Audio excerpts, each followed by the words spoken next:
major threat of domestic terrorism. We have to develop a piece of legislation that strikes the right balance, that gets at, domestic terrorism. It must be treated as what it is, domestic terrorism. A familiar refrain from the left after the mass shootings in El Paso and Gilroy. And Congress will consider several domestic terrorism bills when they return from August recess. The goal, well-intentioned, identify dangerous people early enough to stop them from, acting in a criminal and devastating manner. But there's a catch. It would empower police to arrest people for crimes that in many cases haven't even been committed yet. Joining me now, Mark Glaze, former director of the Everytown for Gun Safety, and Eric Pratt, Senior Vice President for Gun Owners of America. Eric, should Americans be concerned about this increasingly popular idea of declaring certain groups domestic terror groups? Well, we should. These red flag laws aren't going to make anybody safer. In fact, the definitive study was done by the Crime Research Prevention Center, and they found that these laws in the states that have them, they don't reduce mass shootings, they don't reduce murders or suicides. In fact, if there's any area where there is an effect, it's in rape, and there's a slight uptick. And we've seen that these laws are used by men to disarm their female victims. We've also seen that these laws are used to disarm good people like Gary Willis of Maryland, a decent, law-abiding. He was shot in his own home. Shot in his own home when they came to confiscate his guns. But what's amazing about this is that it was a family argument, and the relative who filed a false claim against him for revenge, and so they showed up to take his firearms. He answered the door with a gun in hand. It was 5:17 in the morning. That's how most gun owners would answer, and they shot him Mark, dead. Jay Johnson, former Obama DHS secretary, was on MSNBC late this afternoon, and he said, got to be very careful here. You cannot, as a legal matter, criminalize thought.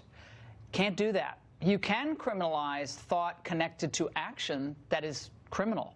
But you can't, and he said even extremist groups cannot do that. So he was sounding the alarm. And Chuck Todd didn't know what to do with that little part of the interview. He's like, whoa, what do I do here? But that was an interesting moment. Are you concerned, because you're also a civil libertarian, are you concerned about criminalizing thought? I am. I don't think we should do it. I also don't think we should do what you were worried about, which is name entire groups, even if they're extremists, domestic terrorists. I think that's a bad idea. What I do think we should do is take a page from what we've done to stop all the attempts at international terrorism in the United States since 9/11. We've done a pretty good job of stopping that, and that's because we look not just at what people are saying, but also what they're doing. So, for example, when you have the El Paso shooter who's posting manifestos, who is buying guns, whose mother is calling the police because she's concerned, in a case like that, where everything sort of adds up to a person posing a risk, there ought to be something the authorities can do. Was there a crime? Would a red flag law, I mean, you don't know how it's worded yet, in any federal law, would that have stopped him?